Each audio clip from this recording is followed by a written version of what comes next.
Hello दोस्तों, आज की वीडियो हमारी रहने वाली है डेंगू फीवर के बारे में। इस वीडियो के माध्यम से हम बात करने वाले हैं कि डेंगू फीवर आखिर आता कैसे है, इसकी क्या रोकथाम होते हैं और हमें इसको कैसे बचाव करना चाहिए। साथ ही साथ इस वीडियो के माध्यम से हम आपको बताने वाले हैं कि डेंगू फीवर जब आता है तो इसको हमें कैसे ट्रीट करना चाहिए, हमें क्या बचाव करना चाहिए। तो बने रहिए हमारी वीडियो में लास्ट तक बिना स्किप किए।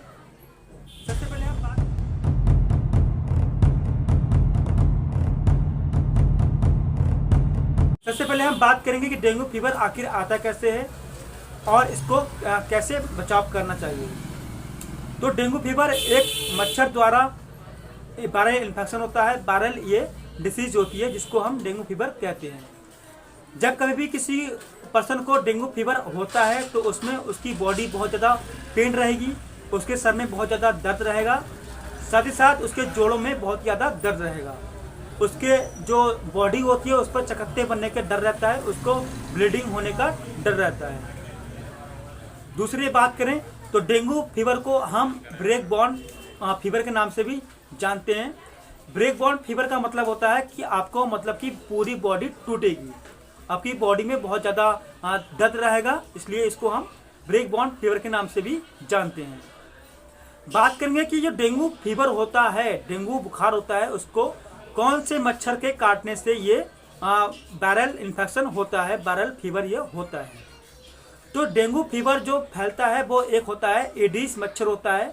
एडिस मादा मच्छर के काटने से ये वायरल इन्फेक्शन हमको फैलता है, इसके कारण से हमें ये बुखार आता है। जो हमारा एडिस मच्छर होता है वो अधिकतर दिन में ही ये मच्छर काटता है। और बात करें तो ये डेंगू फीवर एक कम्युनिकेबल डिसीज होती है, ये इससे एक पर्सन से दूसरे पर्सन से भी हो सकती है। क्यों? क्योंकि जो मच्छर है उसने आपको भी काटा है, हो सकता है कि वो मच्छर दूसरों को भी काट सकता है, इसलिए इसको कम्युनिकेबल डिसीज के नाम से भी जानते हैं। अब बात करेंगे कि जो डेंगू फीवर है जिसके होने के बाद हमें क्या क्या लक्षण देखने को मिल सकते हैं, हमें क्या क्या साइन एंड सिम्टम देखने को मिलते हैं। तो डेंगू फीवर आपको जब भी आपको आएगा तो आपकी बॉडी में हल्का बुखार रहेगा, साथ ही साथ आपको किसी को बहुत ही ज़्यादा दर्द रहेगा और बहुत ही ज़्यादा तेज ठंड शिवरिंग होने के साथ साथ ये फीवर आपको आता है। जिसमें हम डिग्री की बात करें तो आपको 104 105 डिग्री ये बुखार आता है और ये लगातार कम से कम 4 से 5 दिन मेडिसिन लेने के बाद भी शरीर में ये रहता है। अब बात करेंगे हमें क्या क्या साइन एंड सिम्टम देखने को मिलते हैं। तो एक तो आपको आपकी बॉडी में दर्द रहेगा, आपको हेडेक बना रहेगा, आपकी जो मांसपेशियां हैं, आपकी जोड़े हैं, उनमें बहुत ज़्यादा दर्द रहेगा। आपने सुना होगा ये तिलियां होती हैं जो हमारी जो घुटने से नीचे जो होते हैं उनमें बहुत ही ज़्यादा दर्द रहेगा। आपको उल्टी करने का मन करेगा, साथ ही साथ आपका जी मचलाएगा, आपको खाना खाने की बिल्कुल इच्छा नहीं करेगी, आपका जो मुँह है बिल्कुल कड़वा, बिल्कुल जहर की तरह कड़वा हो जाएगा। साथ ही साथ आपकी आँखें जो होती हैं, आँखें बिल्कुल तेज दर्द करेंगी और आपकी त्वचा पे लाल लाल धब्बे भी बन सकते हैं। इसके साथ हम बात करें और में क्या क्या साइन एंड सिम्टम लेंगे तो हमें हमारे अंदर जो प्लेटलेट्स होती हैं, हमारी बॉडी के अंदर प्लेटलेट्स होती हैं वो कम हो जाती हैं और हमारा जो TLC काउंट्स होता है वो लगातार बढ़ भी सकता है। ये तो हुए हमारे कुछ साइन एंड सिम्टम के बारे में। और हम साइन की बात करें तो अगर आपको लगातार बुखार रहता है, आपको तेज बुखार आता है, तो आपके पेट में जो लीवर होता है उस पर भी इन्फेक्शन हो जाएगा, आपको खाना खाने का बिल्कुल मन नहीं करेगा और अगर आप कोई खाना खा रहे हैं तो आपको उसको तुरंत आपको उल्टियाँ भी आ सकती हैं। अगर इसके साथ साथ हम बात करें तो आपके मसूलों में खून भी बह सकता है अगर आप ब्रश करते हैं, इसलिए कभी भी किसी अगर पेशेंट को प्लेटलेट्स डाउन होती हैं तो उसमें हम पेशेंट को ब्रश करने के लिए बिल्कुल मना कर देते हैं। ब्रश करने का मेन मकसद होता है कि उससे रक्तस्राव ना फैले। रक्तस्राव ऐसे पेशेंट में बहुत ही ज़्यादा खतरा बना रहता है क्योंकि उसकी प्लेटलेट्स हैं बहुत ही ज़्यादा वीकनेस हो गई हैं, बहुत ही ज़्यादा कम हो गई हैं। तो ऐसे पेशेंटों में रक्तस्राव बनने का बहुत ही ज़्यादा खतरा बना रहता है।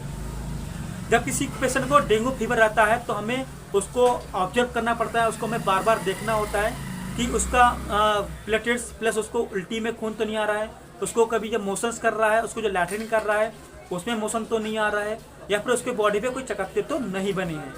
ये सब हमें उसको ध्यान में रखना है। अगर पेशेंट कोई खाना पीना बिल्कुल छोड़ दिया है, पेशेंट बिल्कुल खाने में उसका मन नहीं कर रहा है, तो पेशेंट को आपको ओरली फ्लूइड्स प्रमोट करना है। आपको ऐसे पेशेंट को कम से कम 3 से 4 लीटर बॉडी पेशेंट के अंदर फ्लूइड्स जाना चाहिए। ऐसे पेशेंटों में कम से कम 3 से 4 लीटर पानी फ्लूइड्स, इसमें आ गया जूस हो गया आपका, ORS पानी हो गया आपका, नारियल पानी हो गया आपका, ये सब बॉडी के अंदर उसके अंदर जाना चाहिए, जिससे कि पेशेंट को वीकनेस महसूस ना हो।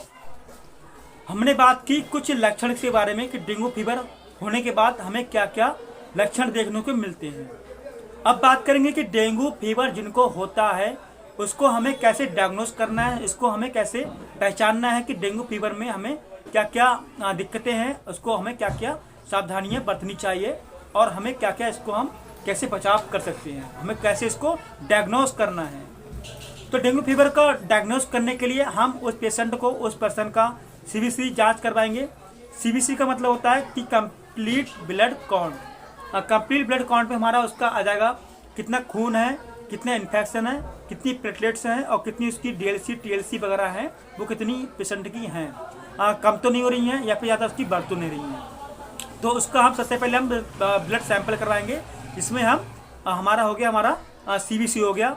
दूसरा उसका हम डेंगू टेस्ट करवाएंगे। डेंगू हमारा एलाइजा हो गया, हमारा NS1 हो गया, डेंगू NS1, IgM, IgG, ये हमारे कुछ सैंपल्स होते हैं, उनका हम जांच करवाएंगे। इसमें हमारा PCR टेस्ट हो गया, DNA टेस्ट हो गया डेंगू, ये सब हम जांच करवाएंगे। और हम उसके कुछ सीरम जैसे सैंपल्स भेजते हैं, typhoid dot, typhoid, IgM, IgG, IgU, peripheral smear, ये सब कुछ सैंपल्स होते हैं जिसका हम लैब में परीक्षण करवाते हैं। लैब में हम उन सैंपलों को भेजते हैं, जिनमें हम देखते हैं कि डेंगू फीवर कितना है, कितना नहीं है, कि डेंगू फीवर हमारा पॉजिटिव है या नहीं है। और इसके बाद हम बात करने वाले हैं डेंगू फीवर के कुछ ट्रीटमेंट के बारे में, कि डेंगू फीवर का हमें कैसे ट्रीट करना है। तो डेंगू फीवर का अभी कुछ ट्रीटमेंट जो बात करें, ट्रीटमेंट ऐसा कुछ नहीं है।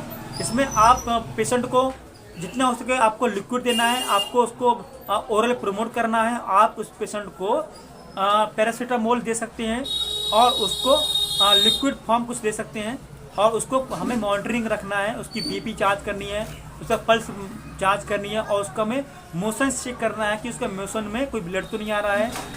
साथ ही साथ उसकी बॉडी पे हमें चकत्ते भी देखने हैं कि उसके चकत्ते तो नहीं बढ़ रहे हैं। तो ये तो हुए कुछ हमारे ट्रीटमेंट के बारे में, और हमें पेशेंट की क्या क्या सावधानी के बारे में हमने ये बात करी। तो अगर आपको वीडियो हमारी अच्छी लगती है तो आप हमारे चैनल को लाइक करें, शेयर करें, सब्सक्राइब करें, और हमें कमेंट करना ना भूलें कि आपको हमारे द्वारा बताई गई जानकारी कैसी लगती है।